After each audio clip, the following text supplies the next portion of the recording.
கிறிஸ்துவில் பிரியமான சகோதர சகோதரிகளே,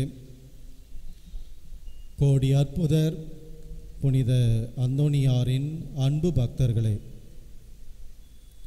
இன்றைய தினம் நம்முடைய அந்தோனியார் ஆலயத்தின் ஆண்டு பெருவிழாவினை சிறப்பாக கொண்டாடுகின்ற விதமாக கொடியேற்றத்தோடு நாம் இந்த நாளை தொடங்கி அந்தோனியாரின் பெருவிழாவிற்கான தயாரிக்கின்ற நாட்களை நாம் மிகவும் சிறப்பான ஆண்டவருக்கு உகந்த பிள்ளைகளாக வாழ்வதற்கான தயாரிப்பினை மேற்கொள்ள இன்று நாம் கொடியேற்றி தொடங்கி வைக்கின்றோம். இன்றைய தினம் நம்ம அந்தோனியாரை நாம் உற்று பார்க்க அழைக்கப்படுகின்றோம். அந்தோனியார் சுருவத்தையும் பார்க்கும்போதும் இங்கே கொடியில் பார்க்குறோம். அந்தோனியார் அவர் இந்த காவி உடை அணிந்தவராக, துறவிக்கான அந்த அங்கியை அணிந்தவராக இருக்கின்றார். ஒரு கையில் லீலி மலர், இன்னொரு கையில் நற்செய்தி, விவிலியம், அதன் மீது குழந்தை இயேசு. அப்புறம் இன்னும் உத்து பார்க்கணும் அந்தோனியாரை. நம்ம இன்னும் கொஞ்சம் உத்து பார்த்தாக்கா அந்தோனியார் தலை வட்டமாக வழிச்சிருக்குது. இதெல்லாம் அந்த காலத்தில் யாரேனும் துறவு மடத்தில் சேருகிறார்கள் என்றால் அவர்கள் காவி உடை அணிந்து, அவங்களுக்கு நிறையா முடி இருந்தாலும் சரி, வட்டமாக மொட்டை அடித்து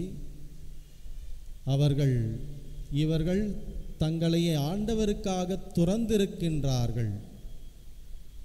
அப்போ அது பெண்களாக இருந்தாக்கா மொட்டை அடித்து மேலே முக்காட துணியை போட்டுக்குவாங்க. இப்போ அந்தோனியார் ஆம்பளைன்றதால அவர் மொட்டை அடித்து தன்னையே முற்றும் துறந்த ஒரு துறவி என்பதை தன்னுடைய வெளித்தோற்றத்தில் வெளிப்படுத்துகின்றார். அந்தோனியார் தன்னுடைய குரு பட்டத்துக்கு பிறகு அவர் அகுஸ்தினார் சபையில் அவருக்கு கொடுக்கப்பட்ட பணி, அந்த அகுஸ்தினார் சபையின் அந்த மடத்திலே மணி அடிக்கும் பணி. அப்போ யாராவது மணி அடிக்கிறாங்க அப்படின்னாக்கா வாயிற்கதவில் அவர் போய் பார்க்கணும் யார் வந்திருக்கிறா. அப்போ அவங்கள பார்த்து அவர்களை அழைத்து அவர்களை உபசரித்து எந்த நோக்கத்திற்காக வந்திருக்கின்றார்கள் என்பதை அங்கு தெரிந்து சபையில் இருக்கக்கூடியவர்களுக்கு தெரிவிக்கும் பொறுப்பு சாதாரண ஒரு பணி. ஆனால் அந்தோனியார் ஆண்டவருக்காக தன்னையே துறந்து ஆண்டவருக்கு அதிகமாக தன்னை கொடுக்க வேண்டும் என்று வந்தவருக்கு இது சற்று ஏமாற்றம் போல் தெரிந்தது. ஒரு நாள் மணி அடிக்கும் சத்தம் கேட்கிறது. எனவே அந்தோனியார் போய் கதவு திறந்து பார்க்குறாரு. அப்போ 4 பிரான்சிஸ்கன் சபையை சார்ந்த குருக்கள் அங்கே வந்திருக்கின்றார்கள். காவி உடை அணிந்து, காலில் செருப்பு இல்லை. அந்த பிரான்சிஸ்கன் சபையில் இந்த பிரிவினர் எப்படி என்றால் மெண்டிக்கன்ஸ். போகிற இடத்தெல்லாம் பிச்சை எடுத்து சாப்பிட்டுட்டு அவங்க அப்படியே ஜபம் செய்து கடும் தவம் புரிந்து வாழக்கூடிய துறவிகள். அப்போ அந்த பிரான்சிஸ்கன் சபையை சார்ந்தவர் வராங்க. காலில் செருப்பு கூட இல்லை. அப்போ காலில் செருப்பு கூட போடாமல் இவங்க எப்படி இருக்கிறாங்க? வரும் கடும் குளிர் பகுதி. இந்த குளிர் பகுதி கரடு முரடான பாதை. இவ்வளவு தங்களையே ஒருத்தி கொள்ளுகின்றார்களே கடவுளுக்காக. அதுவும் சாப்பாடு போகிற இடத்துல பிச்சை எடுத்து சாப்பிட்ணும். பிச்சை எப்படி கிடைக்கும்னு தெரியாது. ஆனால் இப்படிப்பட்ட ஒரு முற்றும் துறந்த ஒரு வாழ்வினை வாழுகின்றார்களே என்று சொல்லி பிரான்சிஸ்கன் சபையின் மீது ஈர்ப்பு வருகிறது அவருக்கு. அப்போது ஒரு முறை பார்க்குறாரு, மொரோக்கோவிலேருந்து 4 பிரான்சிஸ்கன் சபை குருக்கள் அங்கு வேத சாட்சியாக கொல்லப்பட்டவர்கள் அங்கு பவனியாக அந்த சவ ஊர்வலத்தில் எடுத்து வரப்படுகின்றார்கள். மக்கள் கூட்டமாக இருந்து அந்த வீரம் சாட்சியாக, மறை சாட்சியாக இயேசுவுக்காக இரத்தம் சிந்திய அந்த குருக்களை வரவேற்ற அந்த விதத்தை பார்த்து அந்தோனியார் மேலும் ஒரு படி அவர் அங்கு ஈர்க்கப்படுகின்றார்.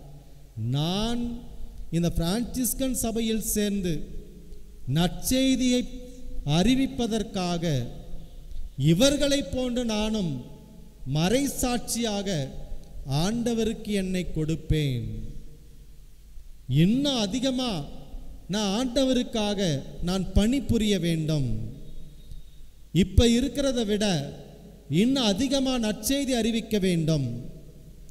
நான் இன்னும் அதிகமாக பிறருக்கு கொடுக்க வேண்டும். இந்த ஒரு ஆவல் புனித அந்தோனியார் உள்ளத்திலே எழுந்தது. இன்னும் அதிகமாக கொடுக்கணும். பிரியமானவர்களே, இன்னைக்கு நம்ம அந்தோனியாரிடமிருந்து கற்றுக்கொள்ள வேண்டிய செய்தி இதுதான். நான் இன்னும் அதிகமாக அன்பு செய்வேன், நான் இன்னும் அதிகமாக பிறருக்கு கொடுப்பேன், நான் இன்னும் அதிகமாக உழைப்பேன், நான் இன்னும் அதிகமாக நான் புனிதமான வாழ்வு வாழ்வேன், நான் இன்னும் அதிகமாக ஆண்டவருடைய வார்த்தை எடுத்துரைப்பேன் என்ற ஒரு தீராத தனியாத தாகம் நம்மில் அந்தோனியாரை போன்று ஏற்பட வேண்டும். நம்ம அந்தோனியாரை பார்க்குறோம், கையில் லீலி மலர் வச்சிருக்கிறாரு. 12ஆம் நூற்றாண்டில் அந்தோனியாரினுடைய பெற்றோர் புனித மாசற்ற அன்னை மரியாளின் ஆலயத்தில் அவருக்கு திருமுழுக்கு கொடுக்கின்றார்கள். அப்போ திருமுழுக்கு கொடுக்கும்போது அந்தோனியாருடைய அம்மா அந்த மாசற்ற கன்னி மரியாள் அந்த ஆலயத்தில் மாதாவிட்ட அந்தோனியாரை அங்கு ஒப்பு கொடுக்கின்றார். அம்மா, நீ எப்படி மாசற்ற தூய்மையான அன்னையாக இருக்கிறியோ, என் குழந்தையும் தூய்மையான வாழ்வு வாழ வேண்டும், என் குழந்தையும் தூய்மையான நல்ல ஒரு வாழ்வு வாழ வேண்டும், உம்மிடம் ஒப்படைக்கிறேன், நீ என் பிள்ளைய பார்த்துக்கோ என்று அங்கு அன்னை மரியாளிடம் முழுமையாக ஒப்படைக்கின்றார். அன்னைக்கு ஆரம்பித்த உறவு தான் அந்தோனியாருக்கும் அன்னை மரியாளுக்கும். இறுதி வரை அன்னை மரியாளின் உண்மை பக்தராக இருந்தார். அன்னை மரியாளை போன்று தூய்மையான ஒரு வாழ்வினை வாழ்ந்தார். லீலி மலர் தூய்மையை குறிக்கின்றது, லீலி மலர் வெண்மையை குறிக்கின்றது. அந்த லீலி மலரை போன்று மகிழ்ச்சியான, தூய்மையான, குற்றமற்ற ஒரு வாழ்வினை அவர் வாழுகின்றார். எனவே தான் அந்தோனியாருடைய வாழ்வு தூய்மையான ஒரு வாழ்வாக இருந்ததால் எண்ணற்ற புதுமைகளை செய்யும் ஆற்றலை அவர் பெற்றுக்கொள்ளுகின்றார்.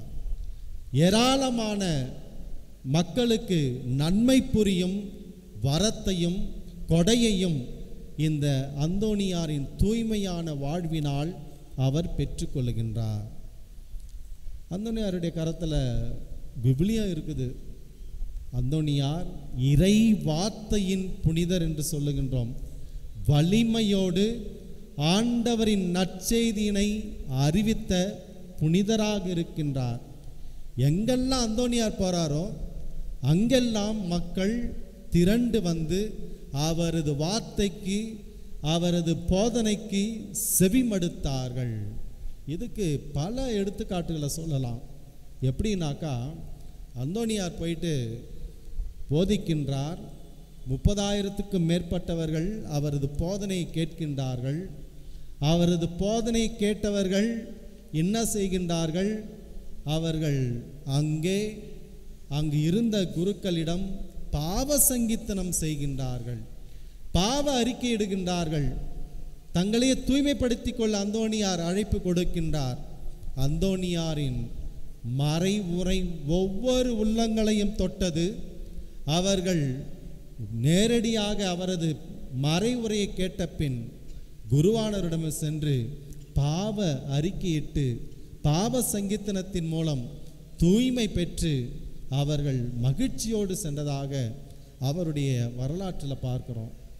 அந்த அளவிற்கு இறை வார்த்தையை ஒவ்வொரு முறை அறிவித்த போதெல்லாம் மக்கள் உள்ளங்களில் மாற்றத்தை கொண்டு வந்த ஒரு புனிதராக இருக்கின்றார். குழந்தை இயேசுவை கையில் வச்சிருக்கிறார் அந்தோனியார் நம்ம பார்க்குறோம். ஒரு முறை பிரான்சிஸ்கன் சபையில் அவர் இருக்கின்றார். அப்போ என்ன நடக்குதுனாக்கா, பிரான்சிஸ்கன் சபையில் அந்த மடத்தில் இருக்கக்கூடிய கிணத்துல உப்பு தண்ணி. அதனால் அங்கே இருக்கக்கூடிய துறவிகள் அவர்கள் சற்று தூரம் சென்று நல்ல தண்ணீர் கிடைக்கும் அந்த குளத்திலிருந்து அவர்கள் தண்ணீரை மொண்டு கொண்டு வர வேண்டும் மடத்துக்கு. அப்போ தினந்தோறும் போயிட்டு அவங்கெல்லாம் கொண்டு வராங்க. அப்போ அந்தோனியாருக்கு புதுமை செய்யும் ஆற்றல் இருக்கிறது என்று எல்லாருக்கும் தெரியும்.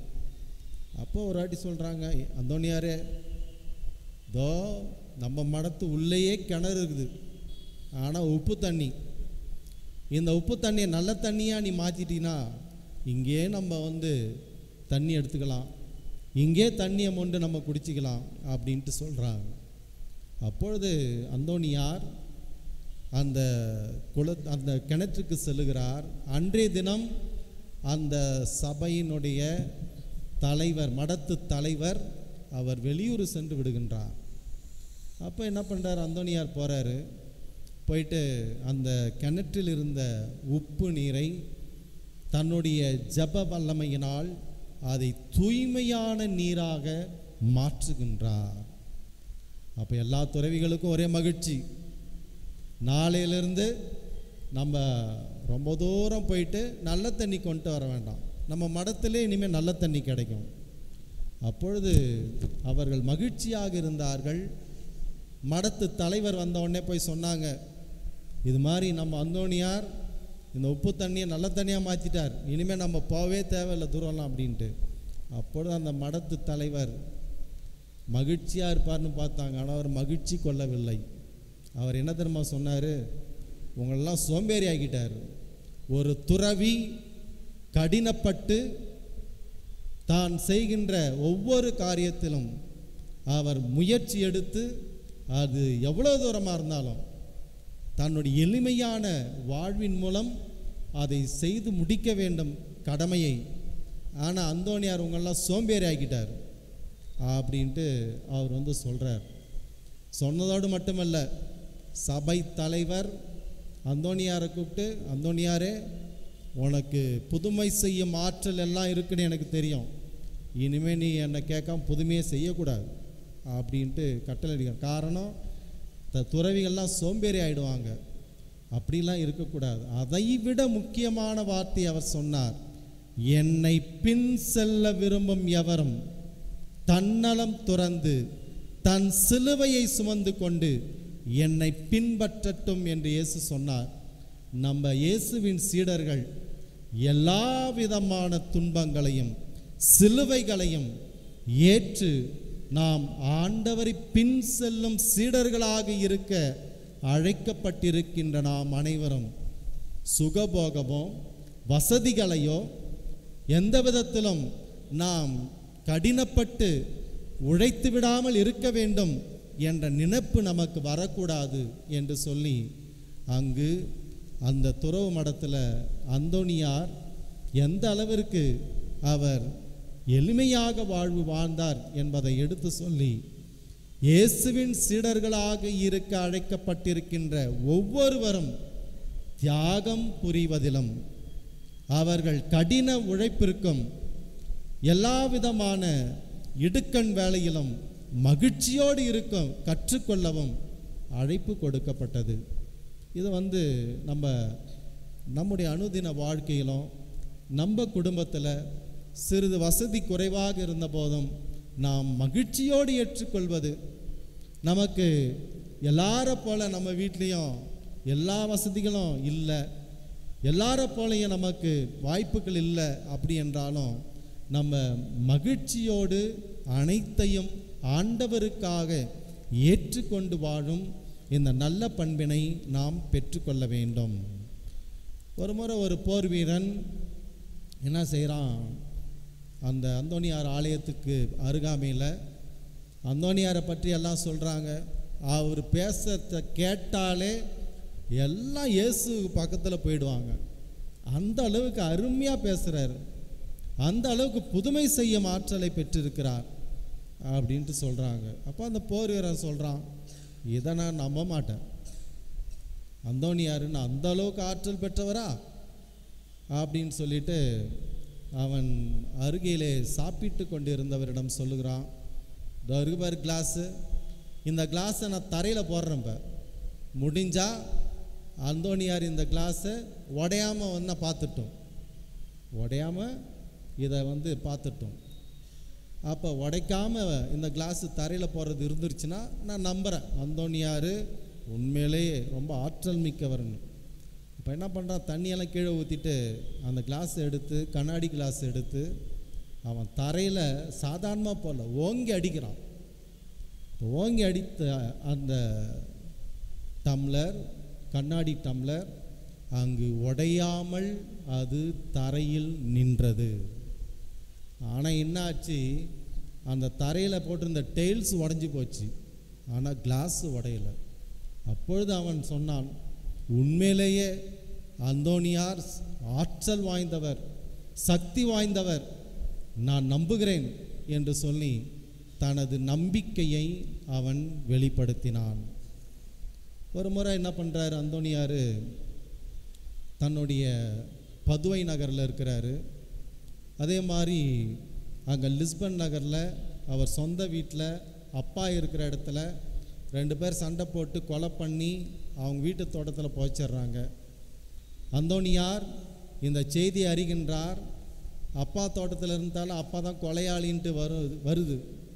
அந்தோனியார் அங்கிருந்து உடனடியாக வீட்டிற்கு சென்று அந்த இறந்தவனுக்கு உயிரை கொடுத்து, இப்பொழுது யார் உன்னை கொலை பண்ணது என்று சொல் என்று, யார் உண்மை கொலையாளி என்று காட்டினான்.